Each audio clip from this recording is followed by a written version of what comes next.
Hi there, welcome back. We are ready to start playing. I was thinking just while I was grabbing a drink there about the deck that we built. I'm not 100% happy with it, I don't mind saying. We definitely threw that together. There wasn't much musing going on. It took longer than I thought it was though. It was going to take. I honestly thought it was only going to take like 5 or 10 minutes, but no, there was another 30-minute video right there. So I think it was a good idea for us to throw a little cut in there. But we're back, ready to actually play through. I've populated all the scenario cards, similar to the last video if you saw that. Scenario 1, the gathering. I've got our little Wendy token. She is in her study. The agenda is set up and the act deck is all set up also. And we are ready to take our first action. Let's flip the whole way over and throw 2 clues on there. So we need to draw our cards. What do we want to get in our opening hand? Well, the first 2 acts of the scenario are investigation based. We need to get 5 clues in total, and then we can see how we are doing in terms of defeating the ghoul priest that pops up in the 3rd act.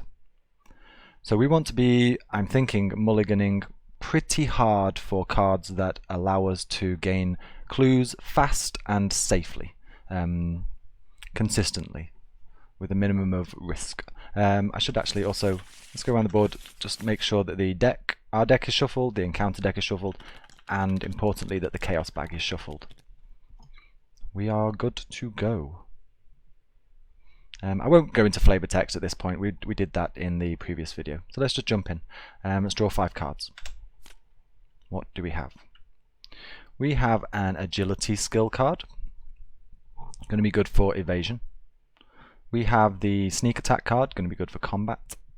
It does have the investigator icon there, but it's such a good card and I really want to be having, I want at least 1 sneak attack in my hand for when we hit the ghoul priest. Sneak attack and backstab are pretty much how we defeat that thing, because we have to do combat in this scenario and Wendy is crap at combat, so we have to have some tricks in our book for us to deal with that. We have Wendy's amulet, look at that.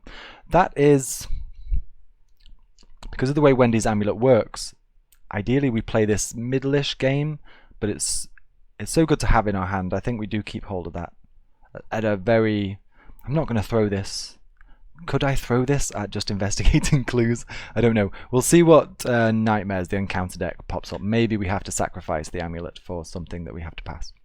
And burglary for gaining resources. That's a nice one to put out early. It just gives us a nice option, and stray cat. So we don't actually have anything that's going to help us with investigations. What do we keep? What do we get rid of? We're not going to keep the combat card. Yes, we are. We're going to keep the combat card. We're not going to keep the agility card. We are not going to keep... I want to get rid of one of these.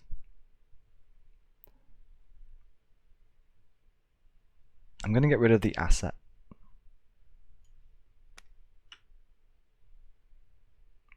And because I want to play fast in this scenario, I'm going to keep that as just a kind of oh crap button. I'm going to keep that because it's Wendy's amulet and it rules. And I'm going to actually get rid of burglary. Like I say, I'm mulliganing pretty hard for specific cards that allow us to get through this, these first 2 acts and the clues that we require in order to do that. Let's draw 3 more cards. We've got our weapon, that's nice to have in hand. Should have mentioned actually, the baseball bat does take up 2 hand slots, so if we equipped our baseball bat and then drew into our, say, flashlight, we couldn't equip our flashlight because it would take a 3rd hand. We would actually have to discard the baseball bat. And then 2, both of our opportunist, so yes, that's actually okay. We'll keep, well, we don't get a choice. You don't get to mulligan a 2nd time, so this is what we have in our hand. Let's group these together, throw them back in our deck, give the deck a shuffle, and let's go. We're going to investigate. Shroud value of 2, intellect of 3. Do we want to throw anything at this? Sure, we're going to throw an opportunist at this. It's a little bit of a waste, but I ideally say I would use opportunist in the attic where there's only a shroud value of 1, just to further increase the chances of succeeding by 3 or more, because then it comes back into our hand and we can reuse it. But we'll hope for a decent roll or a decent pull from the chaos bag. Let's hop over here, see what we get. Aha! Right then, so let's just do some quick numbers. Shroud value of 2, intellect of 3, so with the +1 here, that gives us an overall value of 4, minus the 2 gives us a success of 2 over, if that does that make sense? We didn't succeed by 3 or more, we only succeeded by 2, essentially. So we did get the clue. We spent that action, should have done that already, and we don't get to keep this. It goes in our discard pile.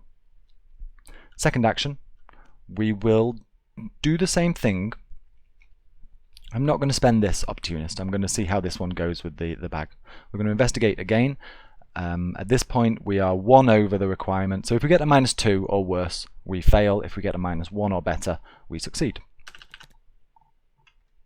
Oops. Ah, that's a fail. Okay.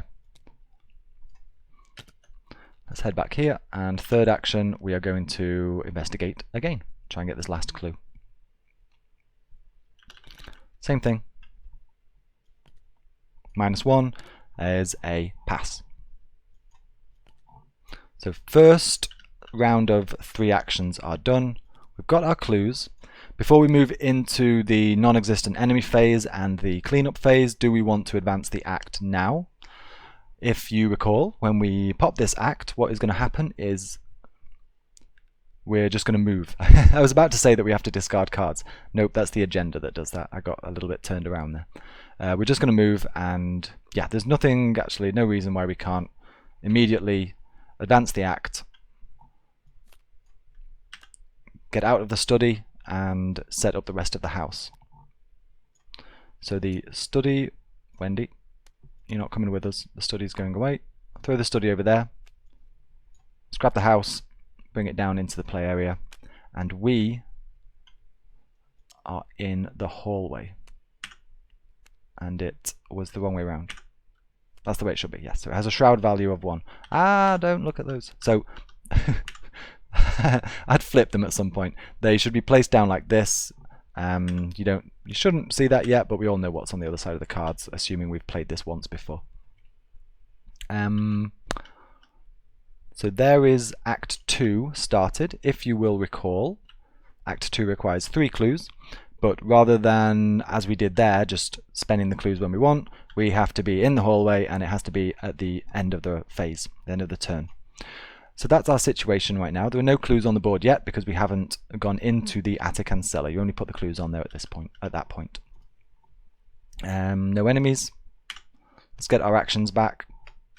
Let's get a resource. Let's not paste 3 more tokens down. We don't need them. Those 6 actions would be nice. And let's draw another card. We do have those 2 weaknesses in here. We have our unique weakness, which wouldn't be that bad actually. We'd just have to discard this. But we really don't want that cultist that we drew. That is going to be a real problem. Because it's a hunter, it's going to follow us around, we're going to be constantly evading it. It actually has an awareness skill, an evasion difficulty of 3. Not a good card to pull into. And luckily we did not. We get the rabbit's foot. Right then. Turn 2, Mythos phase. Bump up the doom counter. Draw a card. We have Grasping Hands.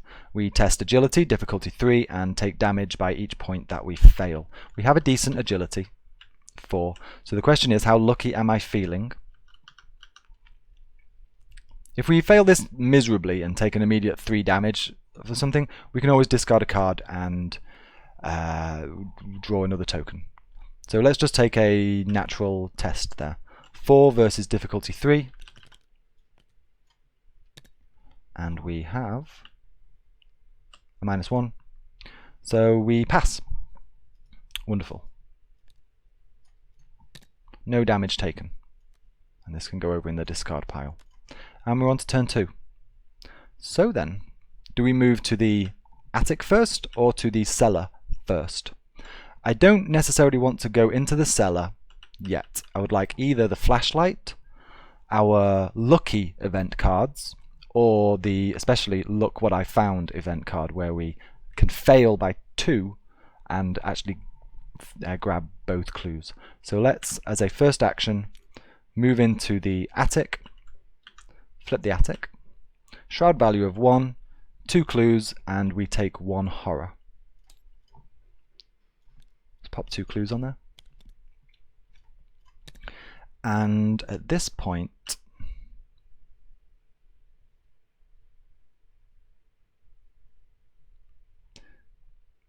there's not necessarily much of a point playing the amulet yet, because we don't have a deck, a discard pile full of juicy event cards that we can then use repeated as a repeat.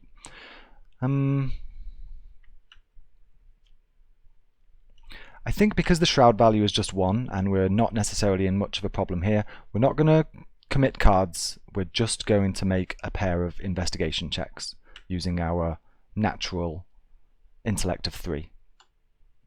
Maybe if we do a fail, we can decide whether we want to discard a card and really try to just get these out of the way right now, which won't be a bad plan. Again, if I didn't mention it before, I want to be racing through here as fast as possible. We got a 0, so that is a pass. And sure, third action, let's do that again. And another 0. I am pulling nice tokens. So, all our actions are done. We've grabbed all the clues from the attic. And it is the cleanup phase. Still no enemies to speak of. Let's flip these back over.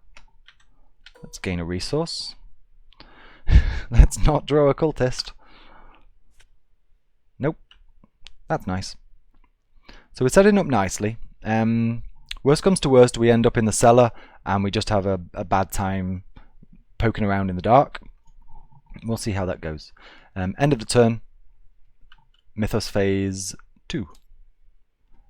Pop up Doom by 1. Let's try not to draw the card which increments Doom by 1 automatically again. Crypt Chill. As a revelation effect, we're going to test our willpower 4. We have a natural willpower of 4. If we fail, choose and discard 1 asset you control. If you cannot, take 2 damage instead. There's a chance we take 2 damage here, and we don't have any assets under our control, and if we did, I would perhaps be loath to even... No, actually, it's not a choice. If you fail, choose and discard 1 asset. Aha. So it wouldn't be a case of, do I want to discard? No. Do I want to increase my chances? From the Chaos Bag right now... Oh, I don't have my notes up. Forgive me, I'm very sorry. For some reason my notes aren't. If I'll just go into here. Notes. Aha! I hadn't noticed that. If my math is correct, we need a 0 or better from the Chaos Bag, and I think the probability of that, assuming there are no ghouls at the location, is around about just under 40%. The chance of getting a -1 or better is around 60%. I think it's a little over 60%, so there's quite a jump there.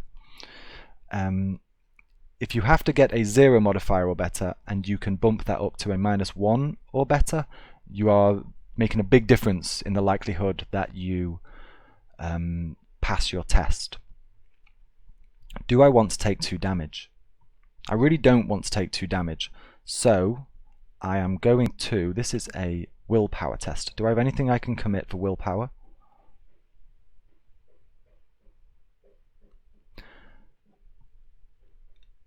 I'm going to throw the rabbit's foot. I'm going to use the wild token on rabbit's foot and use that to give me a base of 5 willpower and see what we draw. -1 or better, please. It's -3. So at this point, do I take the 2 damage or do I discard a card and try again.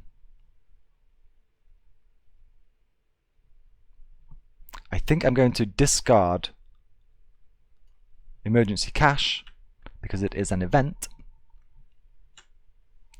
and pull another token from the bag.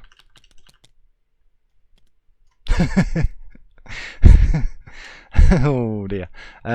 So that is the nemesis, the tentacles symbol. That's an automatic fail, and if modified values mattered, it would be a fail at value 0. We can't discard another card because it's the same check, so we fail. We take 2 damage. No, yes we do, because we don't have any assets in play. Yes, so we take 2 damage. That sucks, but oh well. Right then, let's get down to business. Action 1 and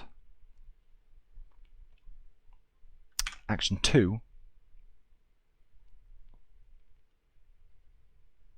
Yeah, I'm going to move and move. Shroud value 4, forced of 1 damage when we get down here. Again with those splinters. And 2 clues. So what do we do here?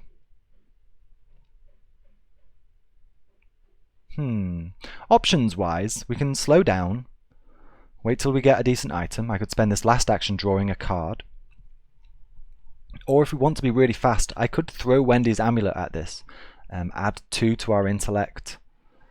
Let's add 3 to our intellect even if we wanted. But that would still only give us an intellect of 6 against a shroud value of 4. So there's still -2 there. -3, -4 would scupper us. We only need these 3 clues to advance the act. Maybe we don't rush so fast right now. One thing to bear in mind at this point is during the next agenda phase, we're going to increment this to 3, and we're going to have to deal with the choice that we have as part of agenda 1, which is either discard a random card from our hand or take what was it? I forget what the actual other, and because I can't remember, I'm not going to check. If it's not in my memory, then that's on me. Something like take damage. I think you take damage or something. Anyway, we'll find out shortly. But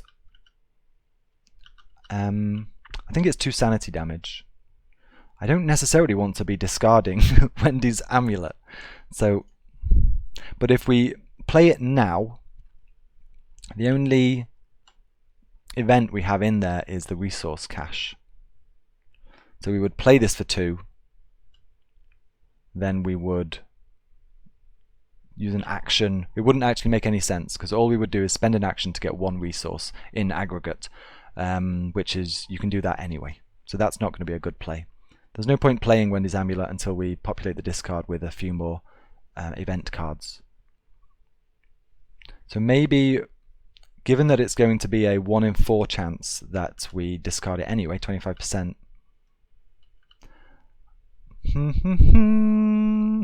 This is a tricky one. This is a tricky one. I'm going to draw a card. For my 3rd action, I'm just going to draw a card. Okay, burglary. Not what we wanted, but at least it's rather than a 25% chance of losing Wendy's amulet or the baseball bat. I mean, all these are useful. I don't really want to lose any of these. These are all useful specific cards for things that are going to happen. Or, yeah. I think drawing card there made sense. There are 3 actions, no enemies on the board still. Let's flip them over. Let's get another resource. We should really start spending these soon. And let's draw another card. Oh yeah, because we drew it. Aha, I'd forgotten that. Forget the 25%, it was always going to be a 20%. And now it's a mathematics, 17%. So we do have backstab, we have sneak attack. We're actually set up, not great, but pretty good for the ghoul priest, maybe. The ghoul priest is a real problem for Wendy. Well, nothing we can do about it just yet. Let's see how things go. So, we're into the next turn. We bump that up to 3, and we have to deal with this. We flip it, and the text is actually discard a random card, yes, or 2 horror. What do you think? Do we go up to 3 horror and keep our cards? If we're at 3 horror, we have 7 health on both sides. What I was thinking there is, say for example we are fighting the ghoul priest, it's going to do 2 horror, 2 sanity each attack. Given that, because we are at 3 health, we haven't got the asset. There is the leather coat or something that would be very useful right now. The numbers add up in such a way that if the ghoul priest attacks us twice, it does 4 damage, 4 sanity damage over 2 attacks, we are defeated. So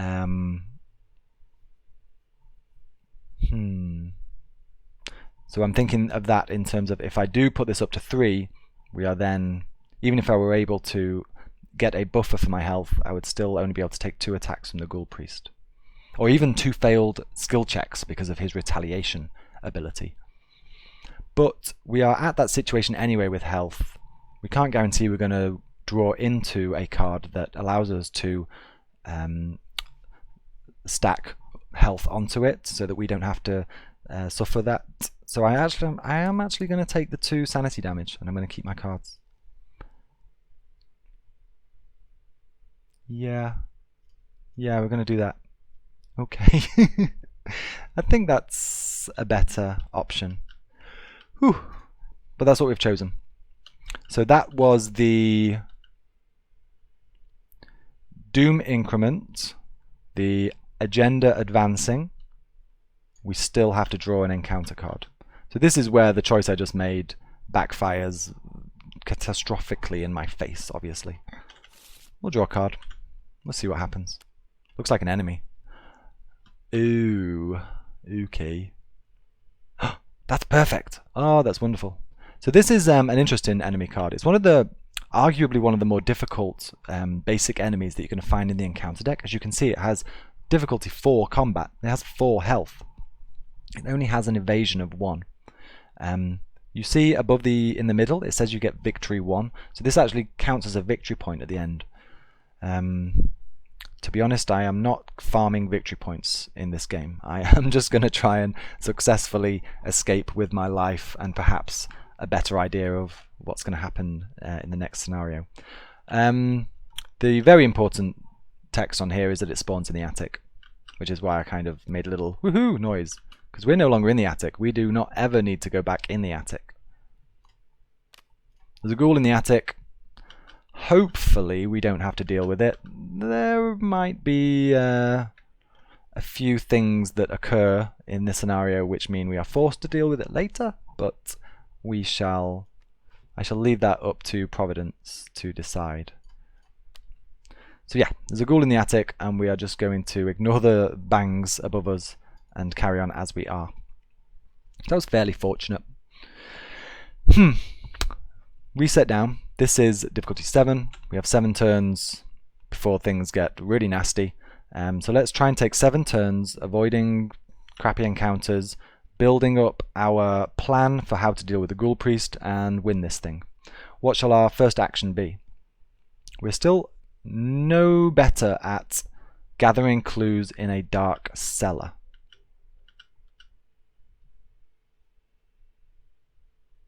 I really want to be drawing into Lucky or Look What I Found. Look What I Found would be amazing. I'm going to spend an action drawing a card. It's another backstab. But here, double backstab, that's the ghoul priest. That is a dead ghoul priest. We do 2 fight actions. We use our great agility score, and we do +2 damage. So we do 3 damage each attack. It has a health of 5. That's really nice. And we also have this at a pinch. The problem with the ghoul priest is if we roll a bad thing from here, you know, the ghoul priest isn't easy to evade or fight. I think it has difficulty 4 on both. So it's not like it's a walk in the park by any means. A failed skill check is bad news. So that's nice to draw, but it doesn't help us grab one clue. So at this point, I'm going to start just going for the investigation. I'm going to throw Opportunist down, and I don't think we're going to be in a position, based on the cards that we've drawn and the crappy discard pile that we have, I don't think we're going to be in a position to actually make use of Wendy's amulet. But those two wild skill icons are great. We're going to throw these two cards. Are there any other books? Maybe I throw that at it also, because we're doing okay on resources. Yeah, why not? I'm going to throw all of this stuff. Just get this one clue, because we have a plan now. I'm not going to get rid of that. We do have a plan in mind. We could even get rid of... We can discard baseball bat, because we're not going to be making combat checks necessarily. So what do we have in total? 1, 2, 3, 4, plus 4. Add the 4 to the 7. We have a value of 7 for our investigation check, and a shroud value of 4. So there are two tokens rather, in this chaos bag that will defeat us. The -4 will do us in, and the tentacles token will do us in. We have a skull. Because there are no ghouls at our location, the skull is a 0 modifier. This was unnecessary. Actually no, we did need at least a +1, didn't we? No regrets. We have our third clue token. Let me just make sure I tracked my actions correctly there. This was drawing a card, this was investigate. Good, good, good. As a third action then, I mean, do we just go for it now? I think we do. Before encounter deck really messes us up, and before we take any more ticking, just incremental damage, we're going to move back to the hallway. There are enemies on the table, so they activate now. However, the Flesh Eater is not a hunter, so it doesn't actually move towards us. We move into cleanup phase. We're going to get our actions back. We're going to gain another apparently useless resource. We're going to gain another card. Please do not be the cultist. Oh my god, do not be the cultist. Okay, it's leather coat.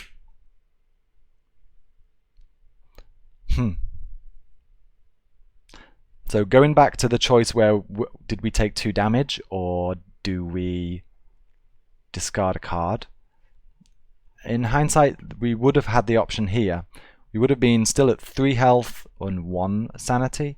We could play this, and that basically, rather than the Ghoul Priest killing us in 2 attacks, the numbers would add up in such a way that we would have 3 attacks, or 3 attacks for it to, before it actually does us in. No, don't care. We are going to, at the end of this round, spend these 3 clues. Because the option here is spawn the Ghoul Priest now, and we have the tools in hand to deal with it, in theory. Chaos Bag willing. We perhaps don't have enough...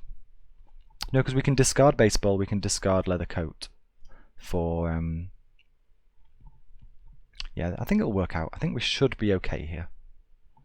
I think popping the Ghoul Priest now is a better play than taking another turn, building up a bit more resource, a bit more options, and risking, say, another enemy popping up around us. Or some kind of...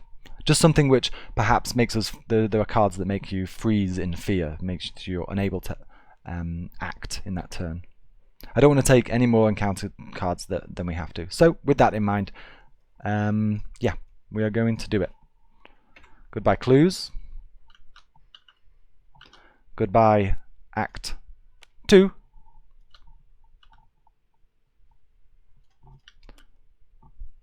Wait, that's not right. Have I had these the wrong way around the whole time? I didn't actually read the top card. Yeah, I think the top card when we started the game was actually... Wait, no, trapped? Yeah. Oh, it's because I just looked at the pictures. Sorry. And they are all actually the same. This is Act 3 that we're on now. My apologies for that. So we're now on Act 3. And the end of Act 2. The barrier blocking the passage into the parlour has vanished. We reveal the parlour. We put Lita Chandler into the parlour, and we spawn the Ghoul Priest in the hallway with us. So here's Lita. She's hanging out in her what she thought was safe little barricaded area. Ain't so safe anymore.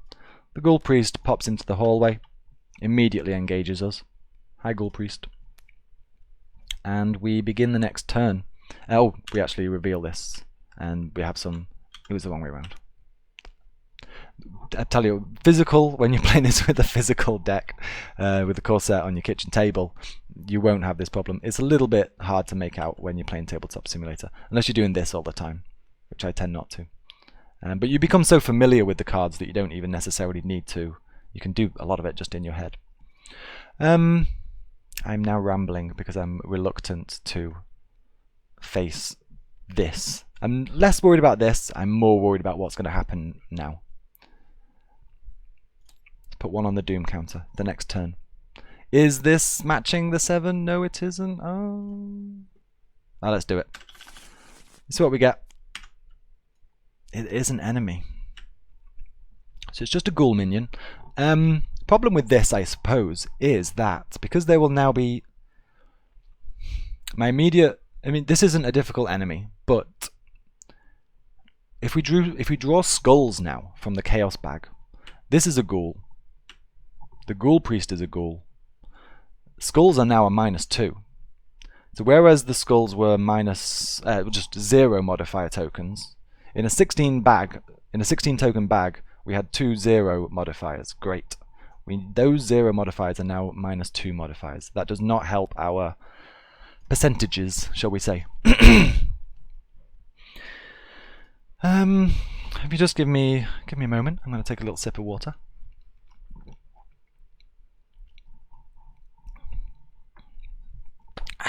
Let's do this, shall we? We're going to ignore the ghoul minion. We're going to try and defeat the Ghoul Priest right now. Well, before we do that, let's just consider our options. We could evade, because we are on 3/3. No, if we did just move, we would have to evade both. We would have to spend 2 actions. What I'm thinking of, do I move into the parlour and see if I can get Rita on my side?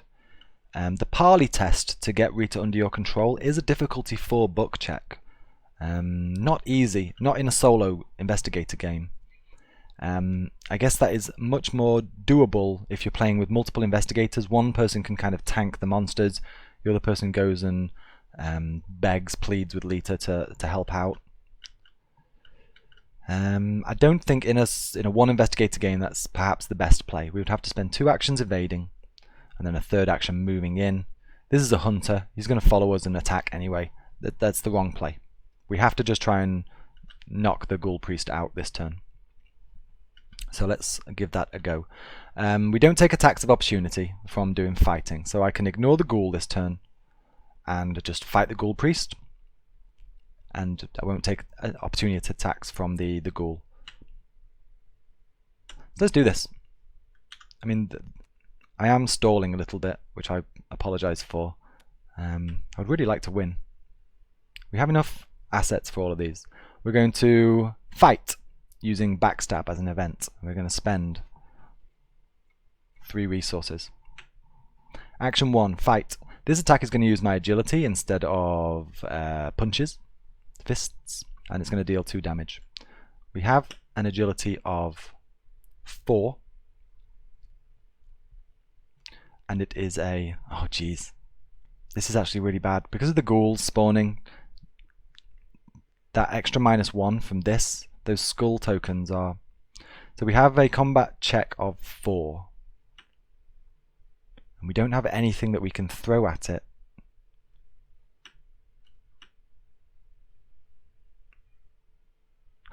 Ooh. Ooh, ooh, ooh. We're going to go back. Forgive me. We haven't committed to anything. I have thought of a different plan. Rather than fight with that and spend those 3 resources, our first action is going to be to attempt to evade the ghoul. Is this even any different? 1, 2, 3. Yeah, it's a different way of doing it. In the back of my mind, I'm not going to go into detail thinking about it. I think rather than doing 2 backstabs for 6 damage, what I'm thinking of doing is evading it first so it's exhausted, then doing a backstab, and then doing sneak attack, which comes to 5 damage. But I think it actually works out exactly the same in terms of probability of success from the chaos bag. I may be wrong there. We'll do it this way anyway, just so we use sneak attack. Oh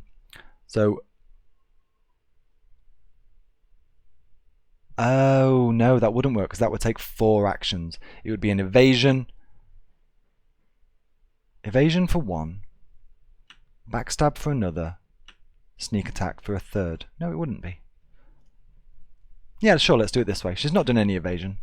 Let's play to Wendy's strengths and try to evade the ghoul priest first. I'm so scared. Holy crap. Yeah, we just make a naked evasion check. It's not going to be a naked evasion check. I am going to commit this card with its agility icon to an evasion check. Ah, okay, this feels like a better play. So now we are at agility 5 versus agility or difficulty 4 because we are committing this to the check. So a -1 is okay. -2 or worse. Ugh. Are you ready? It's a -1. Thank you, backstab. So because it's a -1, we do evade successfully. Ghoul Priest taps. He's still in our location, but he's no longer in my threat area.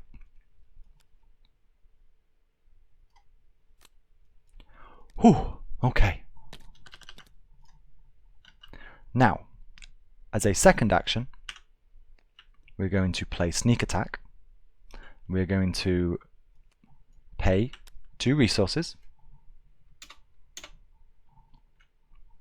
and deal 2 damage to an exhausted enemy at our location. The ghoul has taken 2 damage. He has 3 left. Third action. So this is where we just, well, actually no, I mean we can re-roll if we get something terrible. We have two chances at this. Here's an interesting thought. The retaliate. I'm not going to go digging in the rulebook for this. There's a 50-50 chance perhaps that I'm going to play this wrong. I just want to call this out now. The rules for retaliate are when you fail a skill check against this enemy, it will deal its attack values toward you. However, if I pull this out and it's a fail, but then I use Wendy's ability to put it back and draw again, if I had to guess, I would say that doesn't constitute a failed skill check at that point, because you are not finished resolving the skill check. It's only after the second one that you would fail it. So we're going to go with those rules. I'm going to play backstab. It's going to use our agility instead of combat. It's going to deal +2 damage, which is going to be enough for the kill. So we just need to make a 4 agility versus 4 difficulty combat check. Should we do it? Let's get right over here. Let's get nice and close. 0s or better. 0s or better. That is not a 0. Thank you, ghoul. Dumb little regular ghoul. If we didn't have the regular ghoul at our location, we'd have just beaten the ghoul priest. As it is, we failed. We're going to discard. Ugh. Crikey, what do we even do now? Which one of these do we discard? I think we have to discard the leather coat because the baseball bat, in theory at least, allows us to be very lucky. We discard the leather coat. And we hope and pray that this is a 0 or better. Hallelujah! Hallelujah. Okay, so that is enough to backstab the ghoul priest all up in his spine. We do pow, pow, pow, pow, pow, pow, pow, pow, pow, pow, pow, pow. We do lots of damage to the ghoul priest, enough that it is defeated. Let's just place this here, and I'll say why in a second. The ghoul priest is defeated. If we take a look at Act 3, objective, if the ghoul priest is defeated, advance. So we can just completely ignore the board state right now. We advance and we can read some flavor text. When the robed creature falls, the fiendish swarm burrows back into the ground, and the chaos of the house quiets. But the stranger in your parlour doesn't seem relieved. You broke my seal that was set to trap the ghouls within. She raises her torch. Now we must take more direct measures and burn this hell pit to the ground. The lead investigator must decide between it was never much of a home, burn it down, or this hell pit is my home, no way are we burning it. So as some, not flavour, I was about to call this flavour going into the next scenario. It's not flavour. As a direct action that will impact on the beginning of the next scenario and perhaps the scenario after, we have to make a choice now. Are we going to burn our house down, or are we going to stop Rita from taking such drastic measures?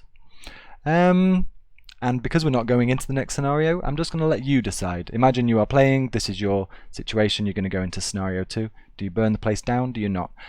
Thematically, with Wendy's character, I don't think she'd be too bothered about the house. She'd just find another house to live in. She gets by. So that is a victory. At this point, you would count up victory points in your game. We would have counted up victory points in the previous game also. In the previous video, we did successfully gain 2 victory points, but I never actually mentioned it. You will note in the attic, oh no, we gained 1 victory point, and the cellar. It says victory 1 in the bottom left there, the bottom right, I apologise. You only get that victory point if the location is fully exhausted of clues. The cellar still has 1 clue in there, so we do not gain this victory point. However, the attic, we scoffed up all the clues, so we get 1 victory point for the attic. We get 2 victory points from the ghoul priest. If we had gone into the attic and killed the flesh eater, that would be another. If we'd taken our time to finish investigating the cellar, that would be another. So there's actually 5 victory points on the table here. However, we only gained these 3. So before we would start scenario 2, chapter 2, the Midnight Mask. That's a terrible camera angle. La-da! Before we would start chapter 2, we would spend a moment looking over our deck. You can't change it, but we would spend a moment looking through it, and we would have 3 victory points to spend on these cards with a restriction of Wendy's subclass. She couldn't take this because she's not allowed cards that are level 3 or above. She can only get level 0 to 2. Oh, she couldn't get this one either because this is level 3. But she could get this, this, these, and this. So that's the situation we would be in. That went okay, I guess. It was a little tense there at the end. I perhaps was a little bit indecisive and took a while to make those decisions. But yeah, that was fun. I'm hoping I'll put up a few more videos. I think it would be a good idea, just again for completion's sake, if I did one of these for Skids, for Daisy, and for Agnes, and then I just have a nice little YouTube playlist of that I can feel kind of this is finished now, and then anything after that is just me messing around. But yeah, hopefully I'll see you in the next video. I hope you enjoyed that. Take care. Bye bye.